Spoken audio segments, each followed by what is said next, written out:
How's it hanging, people? It's your boy MillzySawUs, your number one fan of a lazy gaming, and welcome to another episode of my FIFA 16 PSG Career Mode. This is, in fact, Season 8, the first episode of Season 8. Now, before I get started, I understand you can hear a little bit of music in the background.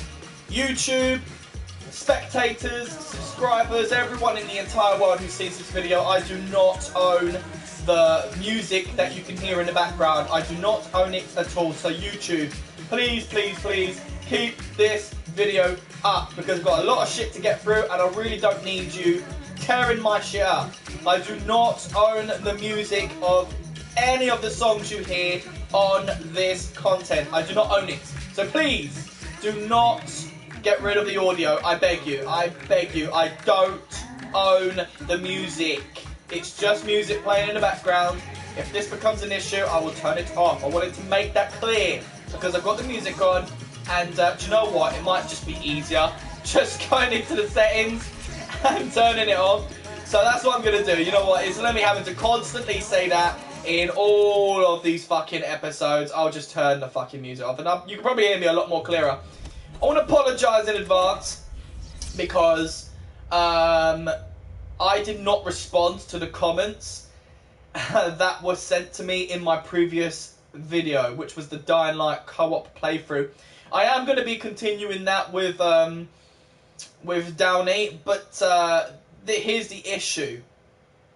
I need the whole screen to like play Dying Light. I could play it like this, like I'm doing right now.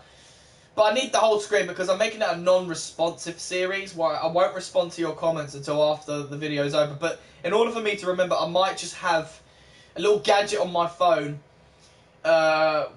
being in use while I play. Just so I know that you're commenting and I know what you're saying, and it will just constantly remind me to respond by the end of the video. But yeah, I'm here now, giving you a bit of FIFA content just while Downey is walking his dog and having his lunch. I've just finished mine. And basically what I decided in the previous FIFA video is I'm not going to be doing the PSG Career Mode any longer. I said that, I did. But I specifically said that it's not going to be a major project of mine in my YouTube channel. So you won't be seeing a lot of videos based on my PSG Career Mode. I got the treble, I'm done. So what I did instead, what I said I would do is I would do a video based on the summer transfers. I'll do a second video based on the winter transfers. And I'll do a final video based on the end of the season. So this is the first one of 3 videos. So let's get crack-a-lacking. We've got a shit ton to talk about. So this is Season 8, of course. So far in my career, I have won 6 league titles, 6 domestic cups, and 2 continental cups. You've got the biggest win there, the biggest defeat, record transfer fee, total earnings, and a club record. So that's 449 games played. I've won 318 of them, drawn 71 of them, and lost 60 of them, scoring 901 goals and conceding 301 goals. I'm getting paid $38,000 a week. It's a good job, good life. I'm having some fun. Now, a couple of changes have happened, guys, in my career mode. And you can see there, right in the top left, France, Mr. Millzy. Now, I better jump into that quick because you guys are going to be thinking, what the fuck? I have finally decided, after 7 seasons with PSG, to join a national team, and I got given the offer quite recently. I think it was just a couple of days before the deadline date, and the French national team would like me to manage their country, and I've said yes, and I think, you know what, that is probably the most logical country to manage.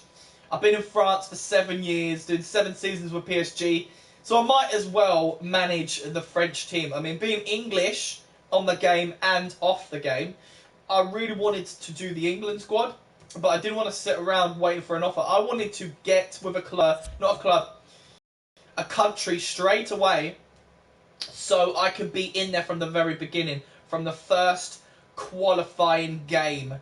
And the reason why I've done it is that I've won the treble, so I want the next challenge. So that is something to look forward to this season. I will tell you how everything goes at the very end of this season. So now that we got through my career, we got through me being the manager of the French national team. This is my objectives. Nothing new. Win the league title, win the domestic cup, win the European Cup. No problem. My personal target is to aim for the quadruple this time. Probably win the league, both domestic cups and the European Cup. And if I can win the Euros as well, that would be just fantastic. Absolutely fantastic. But I can only dream. I can only dream. Youth Academy seems really good. I mean, I only got 5 players in it at the moment. There was a 6th member who I signed ages ago. But I'll get into that in a little minute. But I've got really good potential players here. I've offered Tom, Sancho, Liao and Ivan contracts for my club. And what I'm going to do is train them up to their full potential and sell them on to make a profit. And if they're just too good, I'll keep them, of course. But look at that. Potential between 88 and 94, 87 and 94, 87 and 93, and 90 and 94. This Tom Gondot is just as good as the player that I've already signed. Fucking fantastic. Absolutely brilliant. Hopefully they will accept that. My youth staff, I'm actually going to start the youth academy today in the football, in the football life. On the 1st of September, I will send them out again to different countries. This time, instead of Portugal, Argentina and England, I'll do maybe, I don't know, French, French, Germany, and I don't know, probably Italy, see if I can get some of those kind of players in. Now, this is the table for the EC qualifiers, the European Championship qualifiers. So we've got Hungary, Poland, Switzerland, Turkey and Ireland. Not a very bad group at all. Poland are quite strong. I'm pretty sure Lewandowski would love to get some revenge on me for me dropping him in my team. But we might see my favourite left back. Well, not my favourite, but my best left back, David Alaba in Switzerland. I think he plays for Switzerland. No, he plays for Austria. My bad. I was thinking of the former striker I used to have. What's his name? Maybe we get to see Mbolo. Mbolo play for Switzerland. Turkey, Ireland, Hungary. Nothing really to worry about. While we're in the tables, at the moment, guys, we are standing in 8th place after 4 games. With only 2 wins, 1 draw, 1 loss. That is not a good start, in my opinion. Not a good start indeed. We did win the Trophy Champion against Marseille. We defeated them 1-0, as you can see. We do not know where we stand in the Coupe Nationale as of yet, but I will be sure to check that out in a moment. Same applies to the Coupe de Ligue. We didn't get to the finals of the American Challenge Cup this year, unfortunately. We had to forfeit, guys. Legit had to forfeit because I didn't have enough players. Most of my players were out on international duty. I had a couple of injuries as well. I only had like 3 players on the substitution bench, and when someone got suspended and injured as well, that left me with only 1 player, which wasn't enough to continue on, so we had to forfeit and lose to Arsenal 3-0, which absolutely sucked. We did win the Copa Europe against Valencia 3-2. Now, I'm sorry for the lag, guys. We are coming up to the Champions Cup and the Euro League, so please have a little bit of patience for me. It does take for fucking ever. I do apologise for swearing, but it's so long. Come on, work.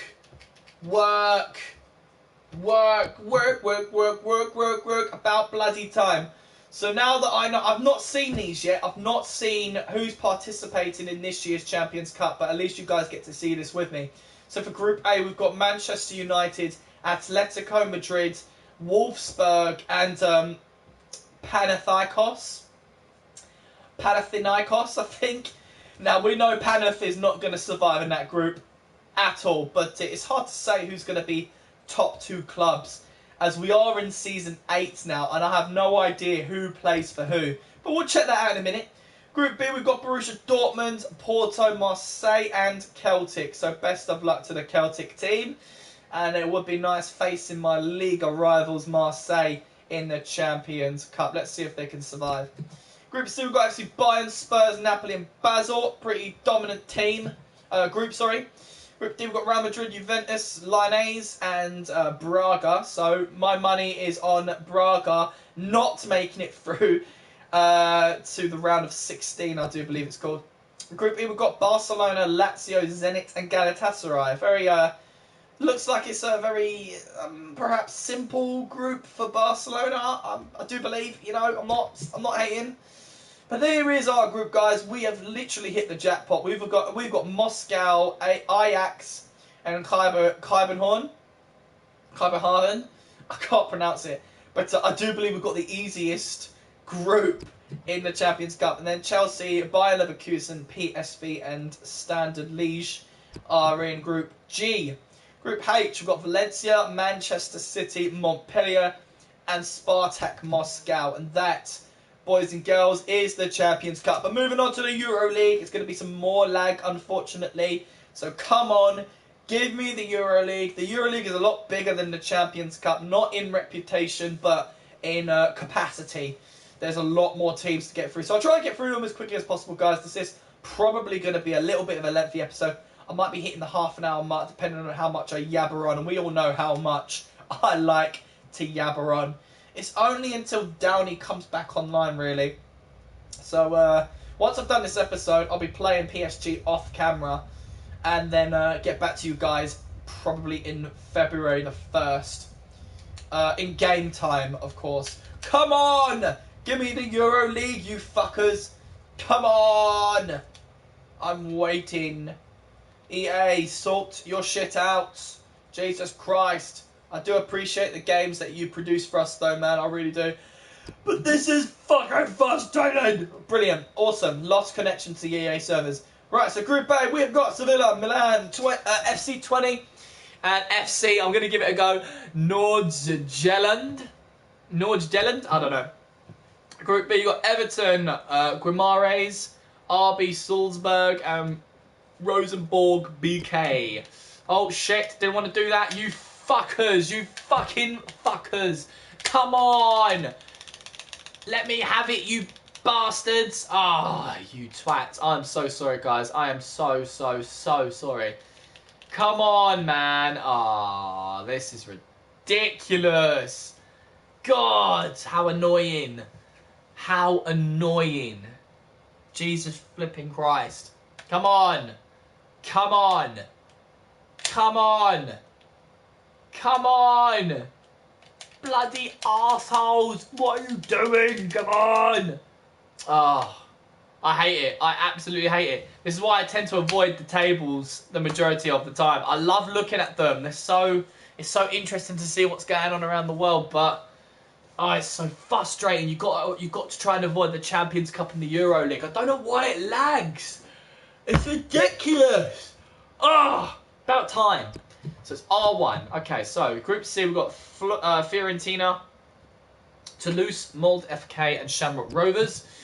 Group D, we've got Villarreal, CF, FC Krasnodar, FC Groningen, and SK Sturm Graz. I've never heard of most of these teams. Group B, we've got Arsenal, Stuttgart, Dynamo Moscow, and FC Sion. Group F, we've got Athletic Bilbao, sorry. RSC Anderlecht, SK Rapid Wien, and Helsingborgs, IF.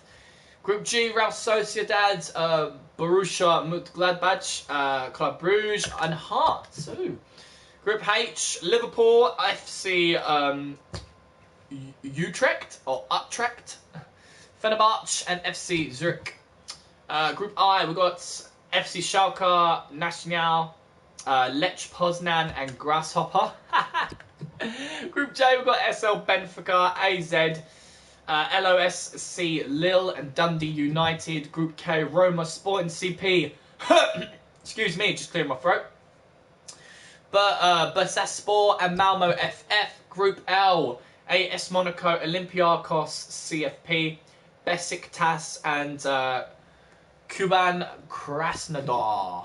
And that is the Euroleague. Bloody hell. Fucking 15 minutes for the bloody tables. Jesus flipping Christ. Now, not really any point in me going through player stats or team stats. I'm going to wait for the third and final episode of Season 8 to go through these two bad boys. Now, let's have a look at contracts and see who we have to worry about. So, Ozil is going to be eligible to be stolen from my club come January. Now, I think Ozil is actually on a loan spell at the moment. I would, you know, I don't really mind him being stolen from me because I paid 50 million for him and I don't think I'm going to be able to sell him for that kind of money. I'll give it a try, so I really should improve his contract, but I'm not going to give him a big contract. No way, Jose. It will be a very small contract. He won't have a big role. Hopefully he could be a sporadic first-team player, so he'll never be breathing down my neck. They're breathing down our necks. Now, that is it for that. Now, Global Transfer Network, my scouts are at the ready to find me who is going to be eligible to still come January so I can make a profit off them. I really am struggling for spaces now, guys, so it's getting to that point where I want to focus on the youth academy a bit instead of getting those players who have who could be signed on a pre-contract. Excuse me, who could be signed on a pre-contract.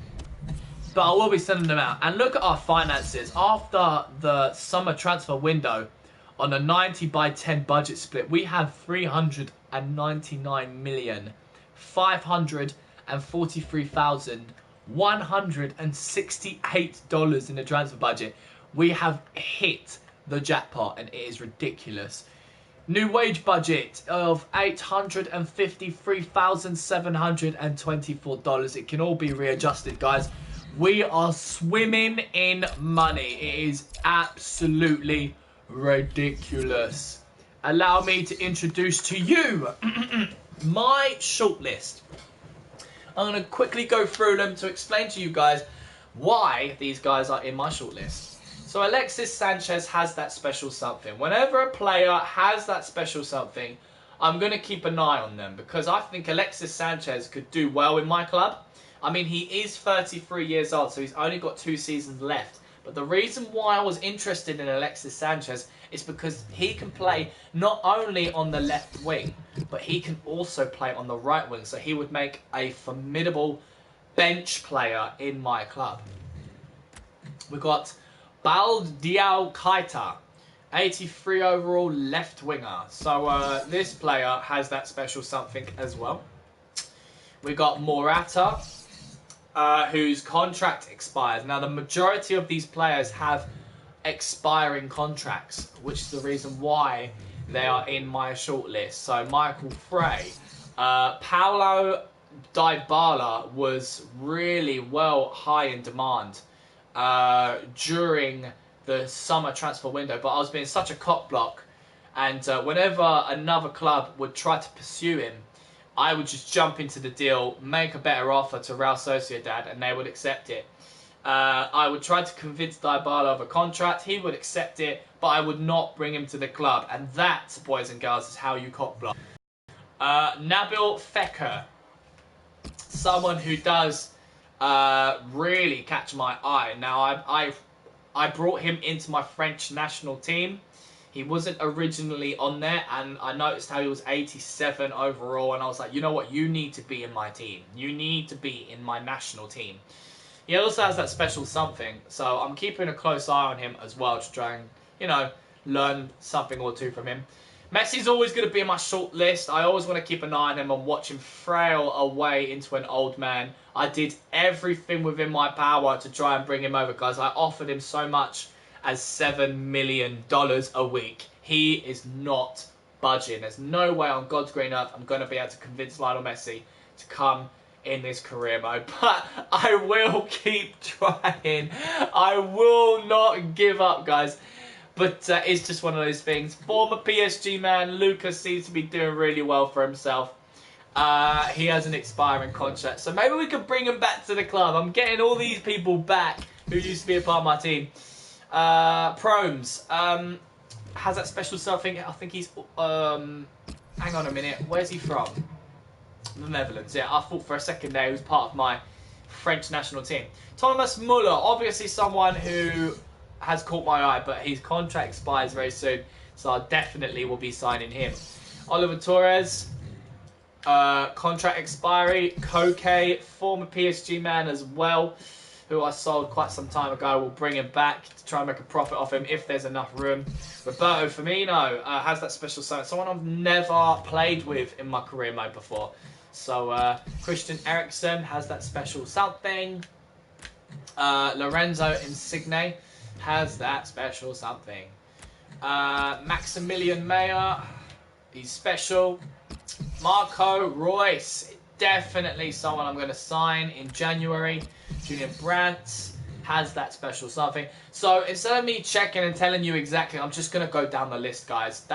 So you know if they have something special or they've got an expiring contract. So there's Julian Brandt, Hesse, Julian Draxler, another player who was well high in demand. I think the reason why I was going through each and every one of their names is just to find out whether or not they were purchased, so I could just take them off my list straight away. I suppose I won't, because they're still that special something. Oguzhan Ozia Cup. Fuck me, I'm not even going to bring him just because of his name. Yuri Tillemans has got an expiring contract. I'm definitely going to bring him back. He's just fucking phenomenal. Like, I remember how much I sold him for, like over 90 million, I think. I'm bringing him home. I am bringing him home.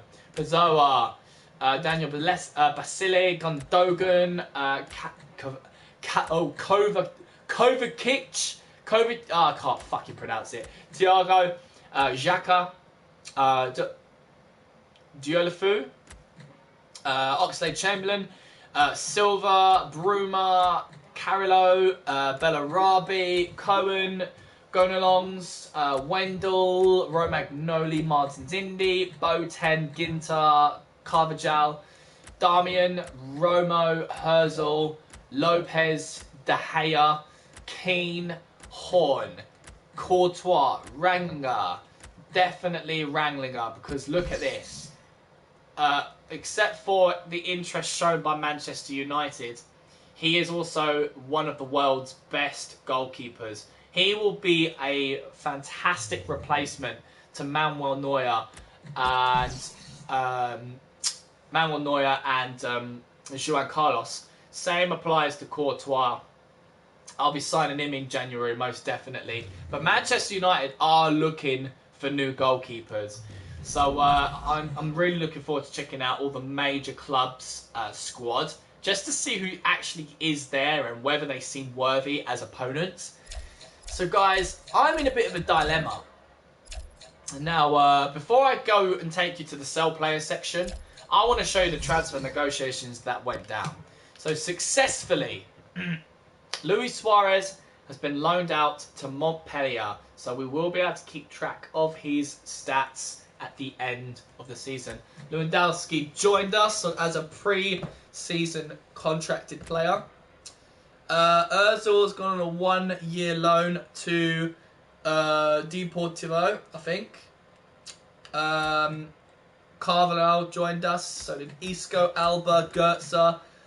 And look at this, guys. I got him. Falcinelli. He is one of the world's best strikers.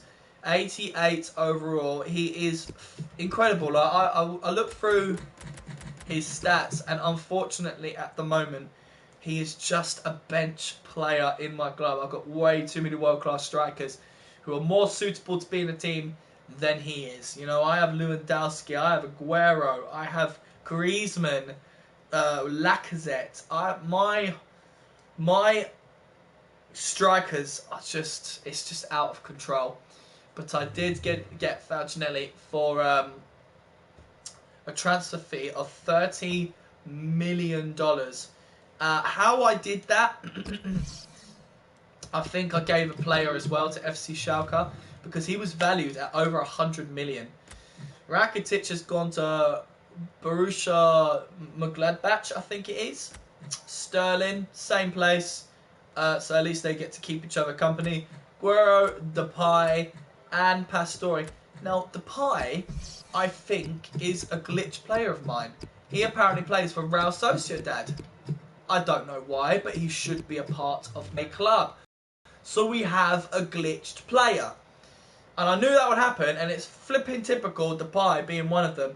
So it looks to me like we're going to have to terminate Depay's contract and see if he ends up as a free agent. And probably just leave him there. I might just leave him there. It depends on how I feel. I'm strictly biased towards players who play for Manchester United in real life. So I don't really want to leave him there. But Pastore is back with us. It makes a great bench player.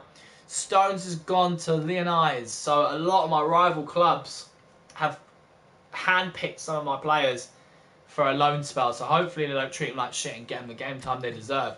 We finally got rid of Matic. He's gone back to Chelsea. Freaking hilarious when Chelsea offered 11.5 for him. I was just like, you know what? I'm not even going to bother trying to make a profit. I'm just literally going to give him to Chelsea. I already made a profit because he was a pre-contracted player.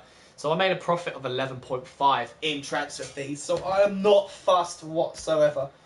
Kono Plianka has joined us along with Danilo, Benteke, Quichowiak, Sturridge.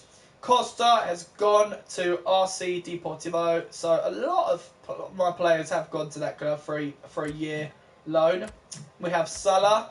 Lukaku has left the building, guys. I sold him to Atletico Madrid for $50 million.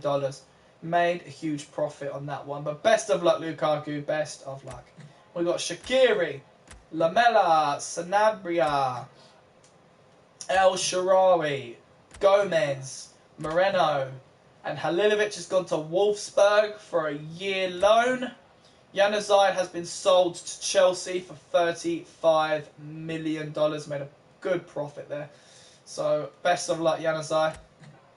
Baptista has joined the club. Iheanacho. Bagu has left to Chelsea as well, guys. Chelsea have taken so many of my players. Matic, Januzaj, Bagu. So at 30 million, I sold him to Chelsea. Very good business done there. Zuma's gone to Juventus now. It's time for him to go. He's too many injuries, so I sold him for 27 million, making yet another profit. Where am I going? What the hell? I don't want unsuccessful. I want successful. Let's go back down the list. Guys, I'm not informed today. What the hell? And then finally, there's Mendes, who has joined the club as well. Now, about Mendes, guys. He was my... remember when I went onto the catalogue and I said, I'm going to look for... I'm going to use the card that my scout looks for a specially gifted player. He ends up being a world-class favourite. And this was that guy, Afonso Mendes, will end up being rock solid, out of this world, superstar. But unfortunately, I didn't renew his contract, so he went to the free agents. So I was like, where the hell has he gone? This game has fucked me over once again. So I went to the free agency, and there he was, just sitting there. I offered him a new contract, he's happy, and I ain't getting rid of him anytime soon. Hopefully in January, I can start sending him out on loan spells to help him get that first team experience. I'm training him. And I'm hopefully going to do that with the rest of those youth academy players so I can make big money off of them. Or maybe perhaps have them in the team later on down the line. But there is Jesper, guys, another fellow subscriber of mine. How are you doing, Jesper? So good to see you, my dude. So good to see you. Now, looking quickly down the unsuccessful negotiations. If there's any that takes my fancy that I can talk about with you guys, I will. And there isn't. So we are going to move on to the sell players section. Now, these are the players I could not loan out. I couldn't even get rid of Mendes because these are all very new players. No club, the stupid game, didn't want any of them for loan. Next time, I'm going to do short-term loans. Instead of for 1 year, I'm going to do just short-term. Just for short-term loans, because that was a glitch, I think, in the previous game, or the game before that. It was more likely that they would go out on loan for a short-term rather than a long-term. So there you have it. I really hope they improve that for FIFA 17, because it's so annoying having all these players. I put every single one of my players on loan, because I have so many of them. So many of them. And loads of them I'm not going to get any game time. Like, if Lacazette and Griezmann went off to loan, I wouldn't worry, because I've got the likes of Lewandowski and Aguero. So I wanted to give some other players a chance to shine. And unfortunately, it's going to be a case where they won't. So I will keep you informed on that. Oh my goodness, I'm yawning again. Right, let me show you my French national team, guys. So, I have thought long and hard over who should be playing for the French national team. And guys, without further ado, this is my squad. So, I've gone for the formation of a 4-3-3. Reason being, it's easier. It's particularly easy. And lovely having alongside me my very own PSG club members, Pogba, Griezmann, and Lacazette. Benzema, former player of mine. I don't think we have any qualms with one another imaginatively, but he seems to be happy to play under my wing again. I didn't want to let him loose and have him as a bench player for the French team.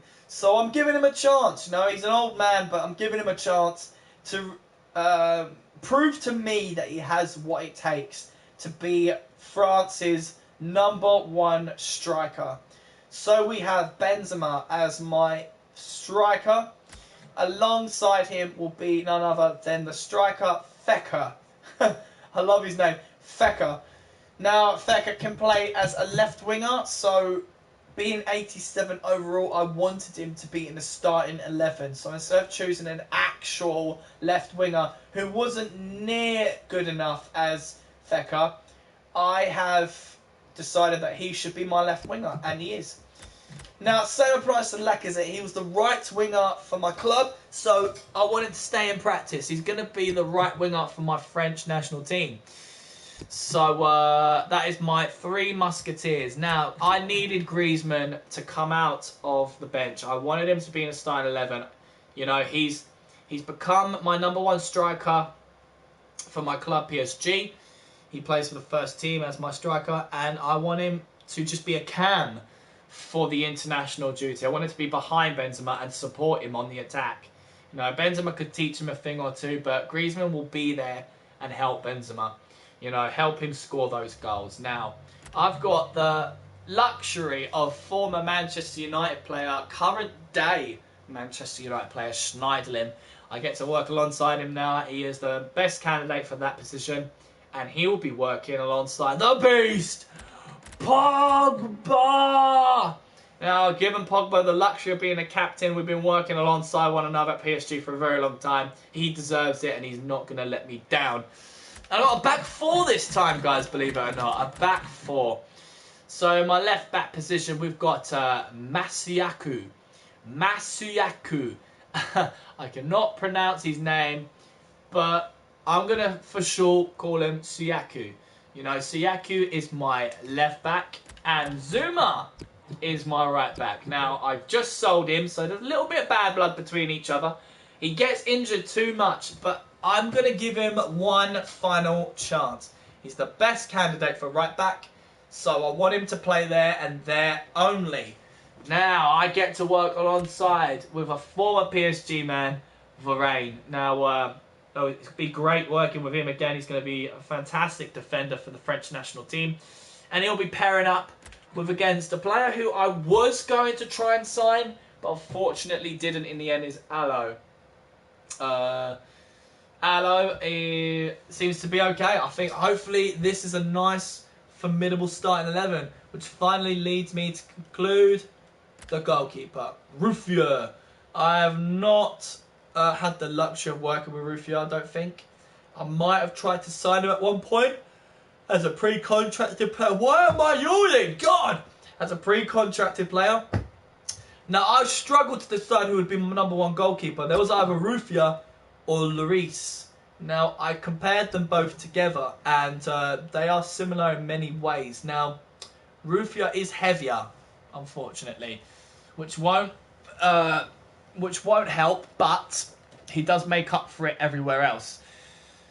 Now, Lloris is also an acrobatic save style, so I think acrobatically he would be more likely to like do these superb dives and flipping backflips and shit. No, I'm joking.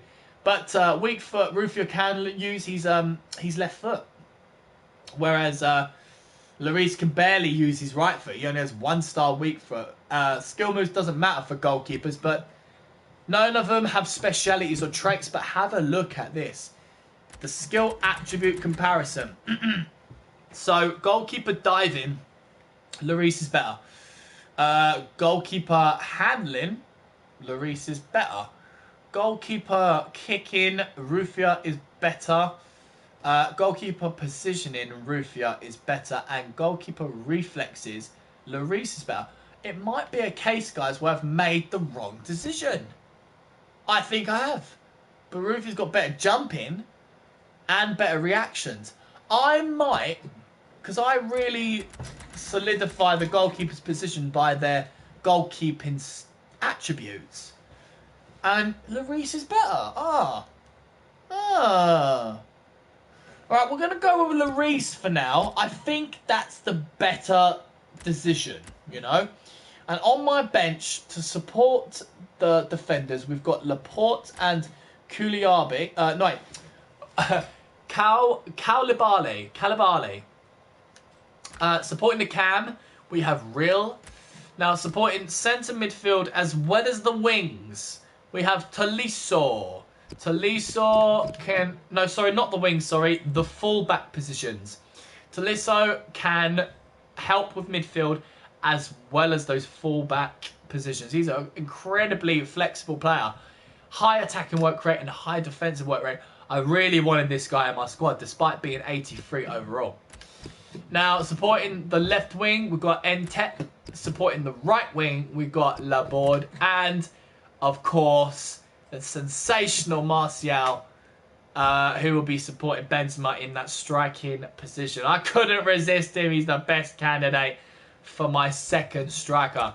And in my reserves, guys, as you can see, we've got Digne, Corchia, Rufio, of course, Castile, and Matuidi. I know, Matuidi should be on the bench. He ain't good enough to be in the starting 11, but he really should be on the bench. But unfortunately, he only covers the centre midfield. And I have cover for the centre midfield. You know, Real can cover in for that cam and centre midfield, or Tolisso. But Tolisso can cover the full-back positions. If Koulibaly and Laporte can only cover the centre-backs, they can't cover the full-backs, whereas Tolisso can, if we need him. So that's why I've put Matuidi on the reserves. But fear not, he will get his chance to play. All of the instructions have been sorted out. All of the roles, all of the tactics. The same has applied to my club, to the PSG club, for both the first team and the second team, French national team or PSG. Everything has been sorted out to a T. It is all ready to go. Now, my club squad, as you guys can see, starting with rotation. We have Aguero at the moment sitting in that striking position. Now, that position is always going to have to be fought for. You know, if you're scoring goals, you stay in that position. Aguero, even though he's got a lower overall, is doing better than Lewandowski. So as far as I'm concerned, he's going to stay there. Pastore will stay on the right wing. Konoplyanka will stay on the left. Isco, left midfield. Goetze on the cam. Lamela on the right midfield. Again, everyone's position is going to have to be fought for. If you show a bad performance, you are going to be dropped. Mark my words, because there's a lot of people who haven't been loaned out and a lot of hungry people who need to play football. So I'm going to need to be very careful in who I choose for my second team. Busquets is obviously going to hold on to that CDM role. I don't think he's going anywhere. And then we've got Mustafi, Danilo and Alba as my back three with João Carlos in goal. Now, those are the following players who are on my substitute benches. And you see all of my other players here that are going to have to try and convince to keep happy throughout the season. Now, allow me to introduce to you my crucial team. Griezmann has finally got his place in the starting 11, in that striking role. So hopefully we'll get to see him in his badass self. Ronaldo, bless his heart, he is 37 years old, but he's still going strong. And I do have some very upsetting news that I'm going to show you towards the end. But Ronaldo will be in that left wing position. Lacazette is on the right wing. Bale, of course, will be on the right midfield. Hazard on the left midfield. Rodriguez and Pogba in the middle of the park. Soule, Hummels and Alaba might be my back three with Manuel Neuer in goal. Following players are on the substitution bench, but this could change at any given time. With De Bruyne and Kroos not in the first team, I'm going to have to try and fit them somewhere in the second team. They're going to have to play. These are my permanent players. Players who have no intention of wanting to leave. And being at 91, they deserve game time. They need first team game time. And it is going to be a very, very hard season, guys, with all of these major top players. But I am willing to, sacrifice a lot of these players. You know, I mean, Goetze, as far as I'm concerned, as much as I want to play with him, I will drop him and I will sell him because he's come free, for free. And I can just easily sell him off. I could sell off a load of them, hopefully, in January. We will just have to find out. But that is it, guys. That is it for the team. So I do hope you guys appreciate that and support that. I would like to get through a squad report, but I am a little bit self-conscious of time. So what we're going to do, guys, is we are going to look at the squad report at the third and final episode of this season. I don't like looking at squad reports on camera throughout the season because they are really long. Because that makes me yabber on for even longer. In terms of injuries, we are good. We are clear. We have the green light. Now, are you ready to see sad news? Now, I do have to go in the squad report, which is kind of annoying. There you have it. Cristiano Ronaldo is retiring at the end of the season. My boy, Cristiano Ronaldo, is going to be retiring. No. It just had to happen at 37. You can't expect him to stay any longer. It's hard. It really is. It is very, very hard to let him go. He's getting $625,000 a week. His value has dropped ridiculously. But it is time to let Ronaldo go. So sad. So sad. And that is that. So if there's nothing else to show you, I think we're done. I think this is it. I think that's the first episode completed. Now, I will show you a little something. I will show you the offer I will make for Ozil. Ozil wants 1 year, $325,000 a week. Money's good. Money is fine. And I will happily give him another 4 years, $325,000. Do you know what? I'm going to be extra generous and say $350,000 a week. I'm more than happy to pay that. I will even give him a 20% bonus per goal if he drops as a sporadic first team player. What an offer, eh? What a flipping offer. So guys, I've been your boy MillzySawUs, your number one fella for lazy gaming. And this has been my FIFA 16 PSG Career Mode Season 8, Episode 1. I do hope you enjoy it. We've just finished the summer transfer window signings. And guys, I will see you in the next one where we will be in February the 1st. And just finished the winter signings. By all means, guys, feel free to comment for this video. If you liked it, give it a like. If you want to subscribe to me, you're more than welcome to do so. But of course, guys, only do so if you feel like it. I am not going to force any of you to like, subscribe, or watch. It is completely up to you. Love you guys, and I will see you in the next one. Peace!